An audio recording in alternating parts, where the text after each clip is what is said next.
This is breaking news from the Las Vegas Review-Journal, sponsored by Michael Gaughan's South Point Hotel, Casino, and Spa. Only twice. 2 years ago against Colorado, I had a hat trick there, and that was the first time. Right side. Kevin Wilkie sitting in Vegas for Mark. But how much do you look back on that series in the bubble against Dallas? How much does that come up in this leading into this one? I'm not so sure it really brings up much. Teams have changed, coaches have changed. I think both teams have different goalies. But yeah, obviously don't want the same result. So, but I don't think that series is really in the back of our minds. We're more worried about the way we've played this year. Up front. Jesse Grange with The Athletic for Mark. What do you think it's going to be like playing against Pete and specifically the system that you guys ran for the last few years? Yeah, I think there's going to be, he knows a lot of our player tendencies, and we know a lot of his coaching tendencies, so we'll probably just cancel each other out. Once the series gets going, we're trying to beat the Dallas Stars, whether they play one way or the other. We had a pretty good game plan going into the Edmonton series, and we hadn't really played much against that coach at all. There's video out there, right? Everybody watches video, so I think everybody has a game plan of what they want to have success against the other team, and it's no different no matter who the coach is. Yeah. Dan Rosen, NHL.com. It's really for either one of you guys, but it's noticeable the size and the mobility that you guys and your defense group has and how it plays a role. What does that do for you guys as forwards to understand the size back there, and they're also capable of skating, and how does it play a role in this series with the way Dallas definitely likes to funnel pucks towards the net? It's going to be huge for sure. But we knew before the year that we had probably one of the best D-core in the league. So we're definitely taking that at our advantage. And they throw a lot of pucks in front, and I think the blue paint battles, both sides, are going to be really important. And I thought we did a good job last series, but against Dallas, it's going to be harder. So to win the ultimate goal here, it's always going to get harder and harder. So it's a challenge that we're definitely looking forward to, and I think that we'll be able to have success. Ryan Clark, ESPN. This is for either one of you. When you look at sort of not only the series Jack has had, but the experience he's had with you guys, what do you think it's been that's allowed him to succeed on ice with this group, but also off ice, to where it seems like everyone just speaks genuinely highly of the guy, and they seem like they're all homies? God, it's a good question. I don't know. I think, I've said this for I've been here for 5 years now. It's a pretty easy group of guys to jump into. I did it. Petro did it. Everybody who's come in here, there's been a lot of turnover to try and make this team better, and it's been I guess a testament to Jack coming in here and not trying to change anything, just trying to fit in, and that's all guys want here. Is they just want guys to come in, be themselves, fit in with the group, and that allows your on-ice success to happen. You get chemistry with guys off the ice, on the ice. I thought he's done a really good job at that. With him and Marshy and Barbs, they've created chemistry for the last 3-4 months, which has allowed them to have this kind of success. But like I said, it's an easy locker room to be in. Guys love coming to the rink every day, playing for one another, and he's no different. Back left. Jonathan, do you ever reflect on the fact that you came here in expansion draft, and now you've been to the Final Four times in 6 years? You've won 9 playoff rounds, more than anyone else than Tampa. We definitely done a lot of good things, right? A lot of positive after every season. But at the point where we're at right now, we can't think too far, but the ultimate goal is to win it all, right? So I think that's one thing that Bruce has been doing a lot, is keeping us in the moment, taking one game at a time, and that's a mentality that Gerard was bringing a lot to the first year, just one game at a time right after the beginning of the season. So we're just focusing on tomorrow, and we've done a lot of good things in the past, but that's as strong as a group as we've ever had here. So we have to take advantage of the situation we're in, and yeah, I think every guy's believe in each other here. Mark, this for you. Back in January, did you think that you would still have a chance to play this season, and what does it mean to you that you're sitting here now based on everything that you've gone through? I did. When I got hurt, this is kind of what, it kind of bothers me about the whole situation. When I got hurt, I knew that I had a week or two to rehab to try and get back to play the rest of the season. That rehab didn't go well. And I knew that the first possible game that I could get cleared to play would be potentially the start of the playoffs. So I made the decision to get the surgery, and I worked hard. I didn't just, float through a rehab. I worked hard because I wanted to be a part of this. And it's paid off for me. I've been able to enjoy the team's success with everybody, and I'm on the ice. So, yeah, I didn't want to miss being a part of it. So I'm just happy with where the team's at and the success that we've had so far. But we're only halfway. But definitely, I knew there's a potential that I could come back and play. Did I know that I would play the first game of the playoffs? No, I didn't. I didn't know that my rehab was going to go that smooth. But fortunately, it did. We have time for a couple more questions. Left side. Danny Webster, Las Vegas Sun. John, before Game 3 in Edmonton, how did you kind of stay afloat as far as staying positive, knowing that you were going to find the back of the net eventually? And when it did it seem like something opened up over the last 4 games of that series to where it started to click for you? Yeah, I mean, sometimes obviously it's hard to get in the slump and get out of it, But I mean, at the time where we were at that time, we were playing some good hockey. Like we didn't necessarily need me to produce at that time. Everybody was chipping in at some point, and it just happened that the past few games I've chipped a little bit more. But I mean, it's a mentality we have this year. It's when it's one guy that steps up, next game might be another guy that steps up, and I think that's the strength of our team is our depth, and it can be any guy any night. And and also when you hit a slump, if you don't get any chances, it's demoralizing. But if you get chances, it's a matter of time, and that's for any offensive player, I think. So, yeah, just stick with it. Always stay positive. The next day is a new day. The sun gets up, and put in the work to become better. Last question. John, what's different with the team now that Mark is back and playing? Well, I mean, the fact that he's on the ice, it's unbelievable. Like, you don't have a lot of guys in the NHL that makes everybody else on the ice look better. And he's the kind of guy who makes everybody on the ice look good when he's there. So he makes your team really that much better. And it just shows by his presence also off the ice how calm he is, how great of a leader he is, because he's the kind of guy that is going to step up in a room and say something, but he's going to bring it on the ice, and that's how you make it a great leader. And it's one of those things that he's just a game changer for us, and he has been ever since he came in Vegas.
Ben Goats, Las Vegas Regional. Aiden, what's it meant to get in the net this postseason, have an opportunity to go on a run with this group?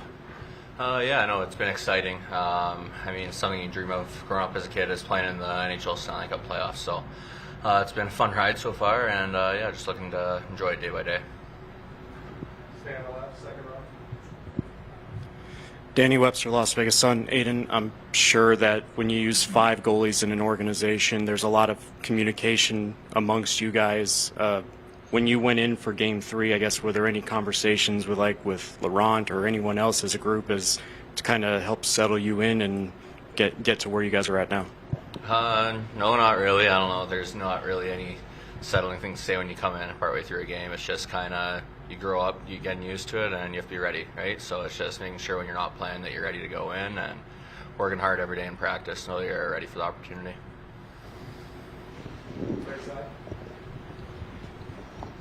Jack, considering everything you've been through in your career, what does it feel like? What is it like for you now to be hearing after 2 rounds your name associated with reasons why a team is winning in the playoffs, associated with if you're looking at Conn Smythe leaders through 2 rounds, Jack Eichel's got to be in that mix as well. What does that mean to you now? Just want to try and help do my part. We have a lot of guys that have stepped up through the course of the playoffs and the regular season. So just trying to enjoy the moment and play my game when my number's called and, make an impact on the game. But it's been a fun experience, obviously a new one for me. It's like Hilly touched on, it's everyone's dream to be playing in the playoffs and, the opportunity to play in the conference finals here. It's a big one for our group, so, want to try and take advantage of it. Ryan Clark, ESPN. Jack, this question's for you.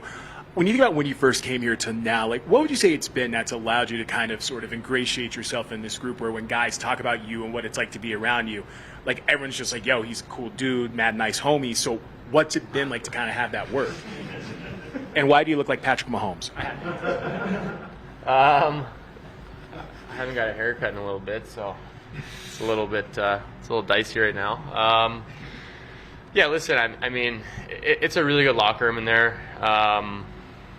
You have everything from, a couple young guys. You get the Paul Cotters and the rookies, and to some veterans that have played a lot of hockey in this league. And I think that everyone brings something different to the group, and we've done a good job gelling as a team this year. And I think everyone enjoys each other's company, and I think with that, it just kind of allows you to be yourself every day, and the more time you spend around people, I think the more comfortable you get, and I think that's sort of the big thing for me, getting to spend time away from the rink with these guys and going on trips and being on the road, and you just you get to know people, they get to know you, and it allows you to be yourself, and I'm glad that that's what everyone's saying.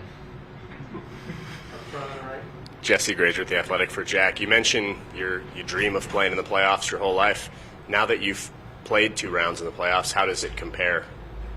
It's awesome. I mean, it's a great experience. Everything's obviously heightened, and it means that much more every night. But it's a lot of fun. It's a lot of fun getting to share this experience with my family and my friends, and to have them come to some games. And it was their dream for me to play in the playoffs too. So I think everyone's enjoying it. It's nice to come out after games and see other guys' families, and be able to talk to them and see how they're enjoying the experience. So it's been a good one. Obviously, we're halfway there, and we got a lot of work to do. But it's a day-to-day thing. You can't look too far ahead. You just have to stay in the moment. Dan Rosen, NHL.com. Aiden, as a big goalie, what does it do for you also to be playing behind a defense group that has the size that your defense group does have? Yeah, it's huge. I think I've kind of said it all year. I think we have arguably the best defensive core in the league, and our depth shows too. So, I mean, our forwards are great in our own end too, so it really helps. Our guys do a good job of boxing guys out, kind of letting me see around and over them and try and control the rebounds. And limit the rebounds, right? So I think our group, I don't know, we've done a great job all year playing good defensive hockey. We led our division all year in goals against, and that's up and down the lineup, right? That's not one guy chipping in, that's everyone. So yeah, we just got to stick with that mentality and keep moving forward. Ben Gutz, Las Vegas Regional. Jack, I mean, speaking of kind of defensive work, what's been the impact that Bruce has had on this group this year? Where has he helped the most? Yeah, I mean, obviously at camp, whenever you have a new coach, they want to implement their system, and I think that was a big thing with Bruce early this year. He wanted to implement his defensive system, and you see it have success in Boston in his previous years there. And for us, it was a little bit of a change, but I think we picked it up pretty quickly. And I think when everyone's working on the same page defensively, it can be really effective, and I think you've seen that. And credit to the guys for picking it up, and obviously credit to Bruce for implementing that. And I think it's been good for us. We have time for a few more. Right side. Mark Anderson, AP. Aiden, have you talked to Jonathan Quick about his experience this time of year, and if so, what kind of advice has he given you? Yeah, I mean, just stay in the moment. Don't put too much pressure on yourself. I talked to Quickie right from the first day he got here, and he's been nothing but unbelievable. A great role model for me. So, I mean, I grew up watching him go on those cup runs, and it was pretty impressive what he was able to do for that team. So, I mean, yeah, I've been talking to him lots and learning from him, and yeah, he's great to come in and see him at the rink every day. Any more questions for Aiden and Jack? One more. Last question. Aiden, you've talked about picking up right where you left off, kind of at the end of the year when you got hurt. What has been kind of the keys to your game that you feel like you've picked up on and been successful with down the stretch? I mean, first of all, I think our team has been playing great defensive hockey, right, up and down the lineup. But I think for me, the biggest thing is just my patience and tracking, just trying to stay on my feet as long as I can and kind of not overreacting, letting the play come to me. Thanks, guys. All right, thank you.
Check, check, check.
for the regulars.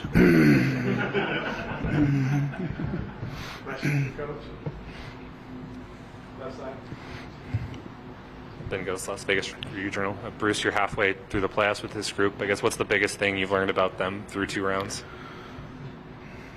Good composure, I think. Mindset has been good coming out of losses. That's where you find out about your group, right? Like, how do you respond? So I think that's what we found out. The games we've not been at our best, we've self-corrected in a hurry. Obviously, we have to do our part as a staff, but I think the players in general recognize that, get back to what works for us. So they've been through the playoffs before, a lot of them. So that's probably the biggest reason why they've been there and done it, know that that's what's required. Dan Rosen, NHL.com. Bruce, what's different? This might seem like a loaded question, but what's different about this team with Mark Stone now back in the lineup, and what he can bring? Well, I mean, we won games without Mark, and we kept playing, but I mean, he's an impact player, so that's what's different. The guy going in for him can give you some of it, but he's not giving you all of what Mark Stone brings. And I guess the biggest thing he brings is those plays he makes at crucial times, or just other guys don't have that.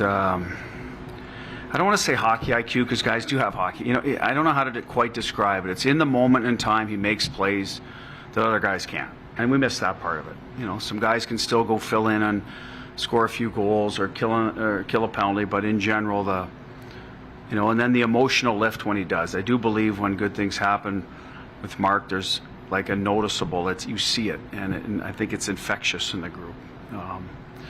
I think he makes Chandler Stevenson a better player as well, because there's just such a comfort level for both of them. So those are the things when he's in there. So not does he bring his game, but I think he elevates Chandler's, and vice versa. So now you got 2 players that are moving up, and that's, to me, the biggest difference what he does for us. Like I said, he just has a way of making other people around him better, and that's what the best ones usually do. So that's the irreplaceable part, I think, sometimes when you lose them. Second row left. Danny Webster, Las Vegas Sun. Bruce, talking about Jack, we talked about his defense a lot this year. You've obviously been very complimentary of that side of the puck for him. But as far as when you look at what the Carlson line did and the Stevenson line did against Edmonton, was Jack's line probably underrated defensively through games 3 through 6, and is that an area that we probably aren't talking enough about? I don't know what was I don't know what was written, honestly, about their entire game. Clearly Marsh made a difference offensively. He was coming. He was very close. He scored it in the playoffs and regular season. You would assume it was going to come. But Jack in general, his line's been good. I think whoever's played with all year good defensively, and part of that was Marcia So, and I think Cotter for a long period of time. Then Barbie came. So to me, his game's been good. And like I said, I can't remember what was. You'd have to fill me in on what was written or wasn't written about his game. Nothing really written, just more so in general the impact that Will's line had and Chandler's line had. Jack's line defensively also making an impact. Well, it did big time. And you think of Carly maybe more naturally in that role. Stevie did it with Washington for a Stanley Cup, so yes, you're thinking, and maybe Jack gets overlooked in that area. And I'm not doing this to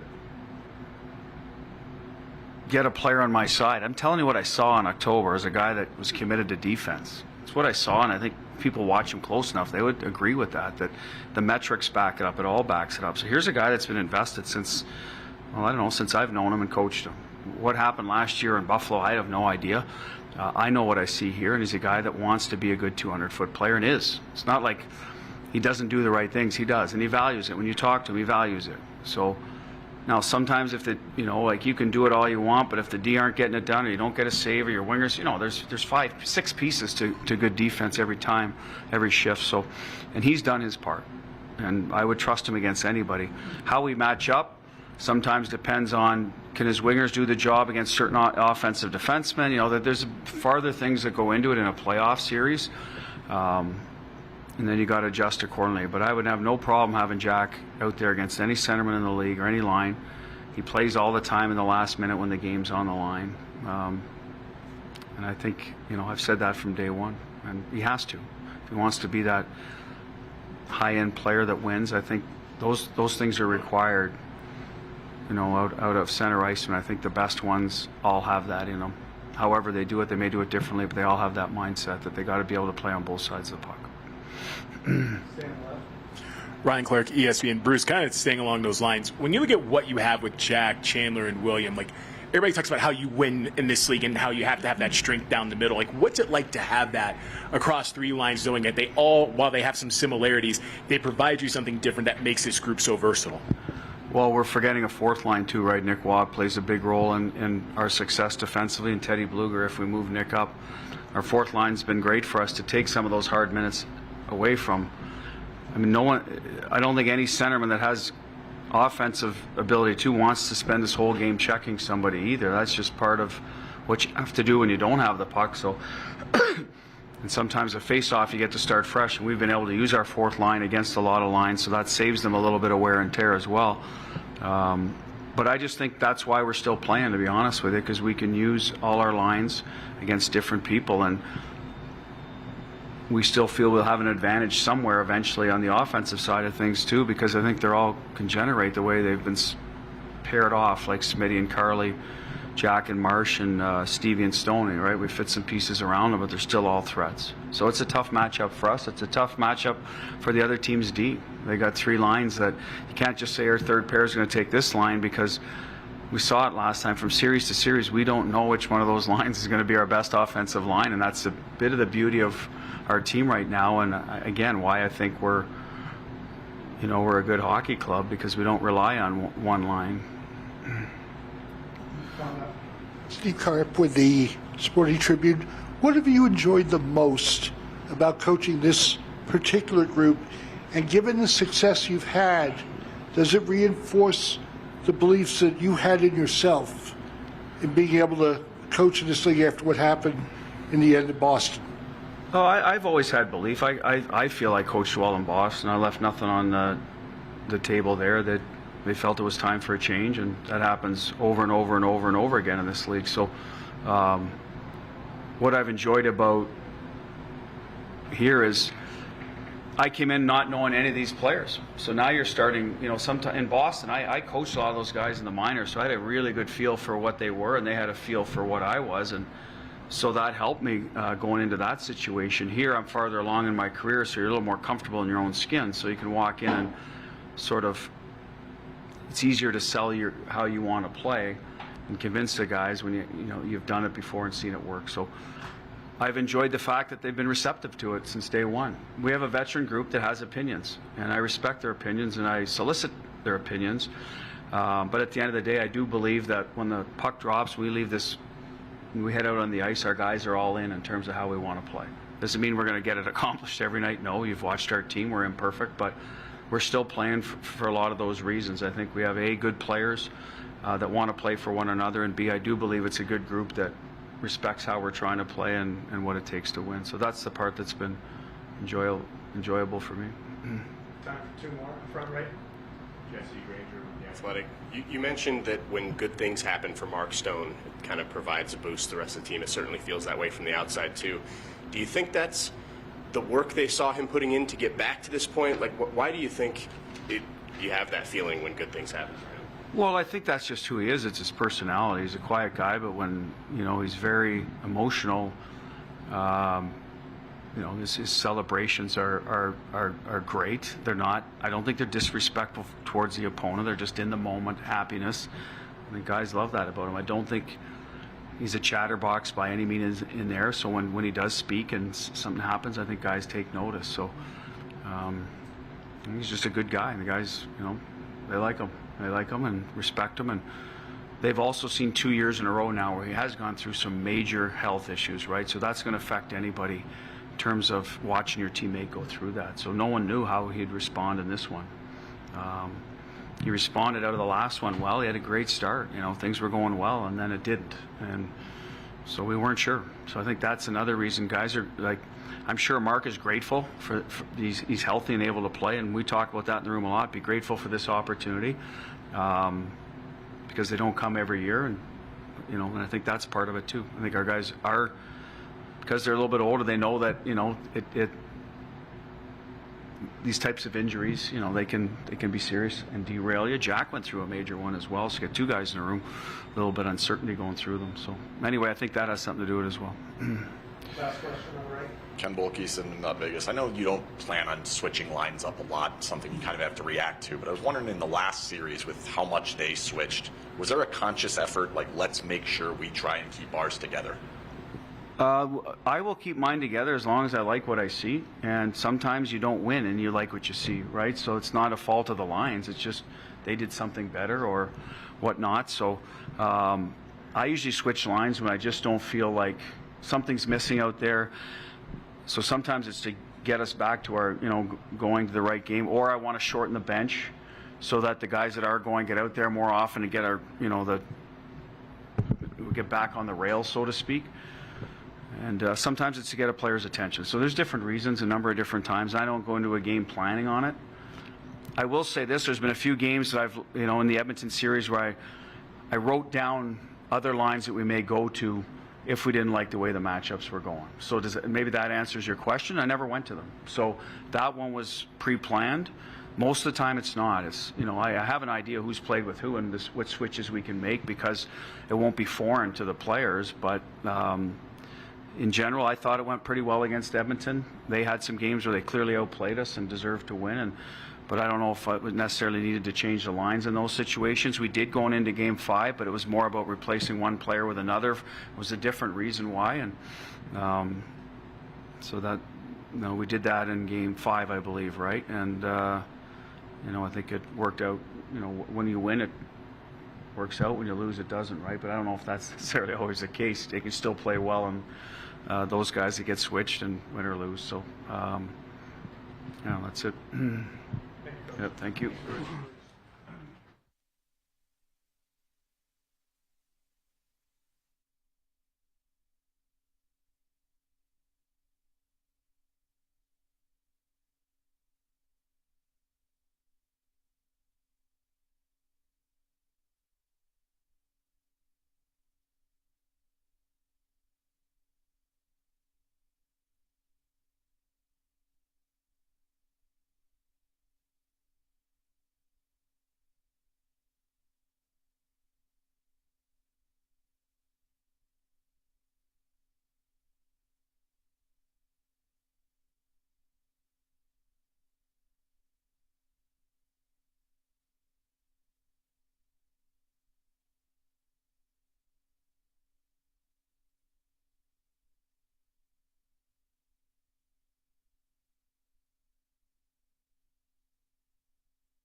questions for Kelly?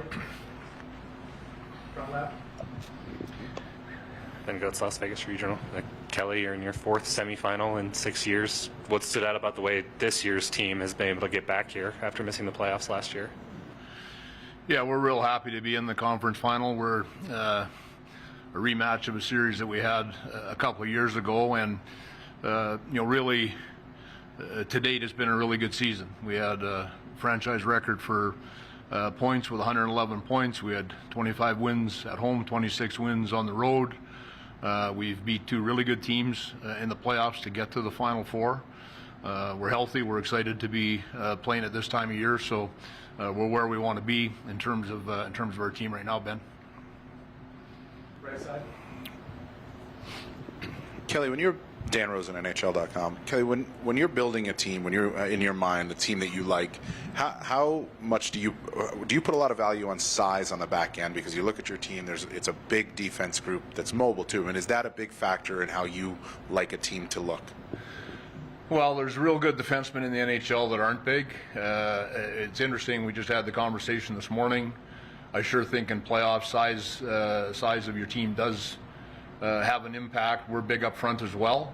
And when we played Edmonton, they have a real big team. So I think you see when you watch the different series that sometimes it can be tough for people to get to the front of the net if you're not big enough. And I think the flip side, more specific to your question, a big defense I think is helpful at this time of year. And obviously you have to be able to play, right? So there's some tremendous defensemen that are undersized that any team would love to have, but I like the makeup of our group. I think the growth on our back end of the Hague-White Cloud pair, I think has really been significant, really been noticeable, and really helpful to our team. The way that John Stevens is able to utilize the group of six, I think has really helped our team get to this point. Second row on the left. Ryan Clark, ESPN. Kelly, I mean, you look at the way this team is and this franchise has been, it seems like it kind of takes everyone, and guys come in and they're able to assimilate right away. Like, what do you think it's been that's allowed this organization to keep that from day one to where when guys come here, it's easy for them to settle in, assimilate to where even they say, hey, they're wives and girlfriends, they feel like they're part of something big. What do you think that's been? I think that it's a reflection of a real good organization, beginning with Bill Foley. I think we've had continuity with some really good people, from day one. We've still got 6 players left from that original team. I think we put a lot of onus on the type of people that we bring in. I think we've got good chemistry with our players. We've got a very good culture as an organization, and I think those things show themselves in many different ways. And some of the things you've touched on would be what I'm speaking to. Questions for Kelly? Kelly, just what's it been like to work with Bruce this year, and how impressed have you been with the job he's done with this team? Yeah, Bruce has done a great job for us, and I always sort of add to that because I know Bruce would be the first to credit his staff as well. I think collectively they've done a really good job. We had a lot of injuries this year to our team. We still had 111 points in 82 game regular season, which allowed us to finish first in the Pacific. And as well first in the conference. And when you look at the job that the coaches did when we had to go to Henderson for reinforcements, I think that's where you saw them do some of their best work. They kept us relevant. They kept us in a position where we still found ways to win. When you look at Shea Theodore missing almost 30 games, Zach Whitecloud missing 25 games, Alex Pietrangelo missed 9 or 10 with the family situation. We had a stretch in December where all those players were out, and I think the staff did a really good job with using our people from Henderson to continue to find ways to win. I've talked before. I talked to Dan the other day about Bruce does a really good job of keeping people accountable, and yet doing it in a way that is respectful, and players know where he's coming from and understand it's about a team, it's about winning. And I think that's really showed itself over the course of the year. And I think in our series with Winnipeg, our series with Edmonton, there's different things that happen over the course of a 7-game series where you're coaching. You're coaching in games, you're coaching between games, you're making adjustments that are required. Every team in playoffs presents its own challenges, and I just remember, over the years when you finish one series and you might be, glad to see the last of this guy, and then you get to the next series, well, they've got another challenge, right? So, not unlike Edmonton, where you move on from, two of the best players in the world, arguably the two best players in the world, you get to Dallas, well, big team, great balance, great depth, four-line team, a Norris caliber defenseman on the blue line, and a goalie with real good pedigree and playoff experience. So, the challenges are always going to be there for you, and I think that's where your coaching at this time of year is really important. Front right. Jesse Granger with The Athletic. It's been a while since we've asked for an update on Robin Lehner. I'm just wondering if you can provide any insight into where he's at in the process and maybe what his next steps are. Robin is getting rehab still on his both hips still. I'm not exactly sure in terms of a timeline how close he is to the finish line. I'm just not up to speed on that. Stand right. Kelly, what's noticeable to you with this team when Mark Stone is on the ice as he is in these playoffs, and when he was missing for the last, 2-3 months of the regular season? What's the noticeable difference? Well, he's the player that really, since the day he arrived, has been the straw that stirs the drink for the different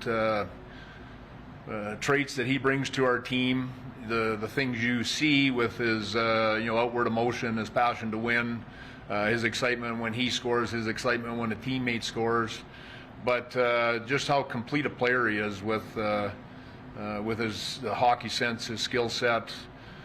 Really good defensive player, really good offensively, big, and to your point, he missed 39 games this season, so maybe should have included that when we were talking about the question about the coaching. We went through. That was going into the All-Star break. I believe it was January 12th when Mark was injured against Florida.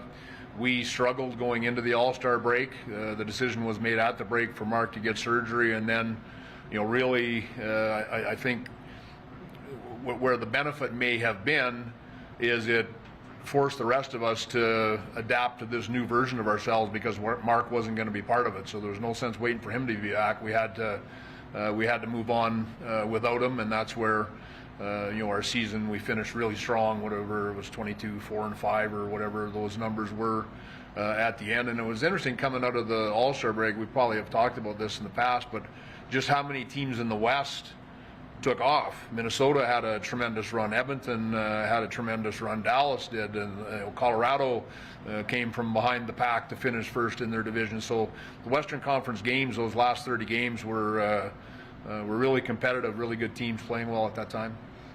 Second row on the left. Danny Webster, Las Vegas Sun. Kelly, off topic, just wanted to know if there was an update on the Henderson coaching search and the decision to move on from Manny. Is there an update on that?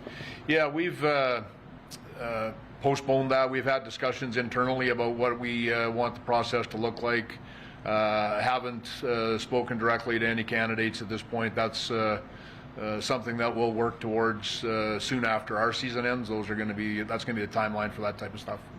We have time for two more questions. Stand to the left. Ryan Clark, ESPN. Going back to when you guys first got Jack, what was sort of the intel and conversations you and your staff had about bringing in Jack, and what were those things that you wanted to get answered before you made the trade? Well, it ties in for me with our interest in Jack was, based on, when we go back, I've told this story to our local media different times, but when we were in Edmonton, so the last time we played Dallas in the playoffs, it just became clear that you need a number one defenseman to be a Stanley Cup contender. When you look at what Tampa had with Hedman, St. Louis won with Pietrangelo. I think if you go back and look at teams that win a Stanley Cup, that's part of the makeup of those rosters. And I think in the same breath, so is a number one center. And we had good centers, but if you look at the Montreal series, where I believe in game one, Chandler Stevenson was injured, and all of a sudden you run out of centers. And I think now, one of the strengths of our team is our strength up the middle, not only with the guys that are playing there right now, but with some of the players on our lineup, for example, Brett Howden, who is a natural center. Also, Michael Matteo can play center. So that's the motivation behind the trade. In terms of what did we need to know, there was a lot of unknowns because he was waiting for surgery, and it was a situation where Buffalo were encouraging him to take a different path with respect to his injury. He was adamant that it was his body, and he had a firm position that he wanted to have the disc replacement. So, it's anything but a sure thing when a guy gets neck surgery, and yet when you listened and spoke with Pat Brisson, his representative, the work they had done to led primarily in many respects by Jack, the work they had done to identify what they wanted to do, who they wanted to do the surgery. And it's interesting, Dr. Chad Prusmack was the person that did Jack's surgery, and in turn it was that relationship and our organization's confidence and belief in his skills that led us to have Mark Stone get his second surgery there this past January. So that was what went into acquiring him, having him get the surgery, and then he recovered, relatively quickly. When you look at the magnitude of the surgery, there's been other players in the NHL that have had that exact surgery now and successfully. So, I give Jack some credit. He stood strong in his convictions. I think a lot of players around the league were proud that he stood up for himself, and we're thrilled that the surgery was successful. And I think really you could see this year, with the benefit of the off season, with the benefit of knowing his teammates, with the benefit of being at training camp, he's looked very comfortable. And then another layer to it is now that we've got the playoffs, and he certainly is thriving in that setting. So that's a great thing for our team.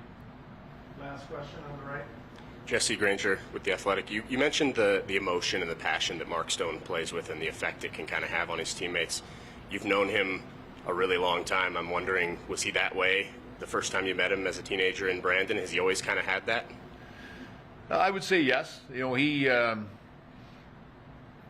it's very genuine, right? That's what's so intriguing about it, is that's just how he approaches the game. And he was a great junior. He played 4 years for me in Brandon, but then I think where you hit the stage in Canada nationally as a junior age player is when you make the World Junior team. And the World Junior tournament is, if you're a Canadian hockey fan, that's what you do from December 26th till the 5th of January. When Mark made the World Junior team his final season of junior, his 19-year-old year, I think that's where a lot of people realized how good a player he was, and you saw a lot of that in that tournament. He was scoring big goals. He was excited. He was definitely motivated to play great hockey. Thank you, Kelly. Thank you, guys, folks.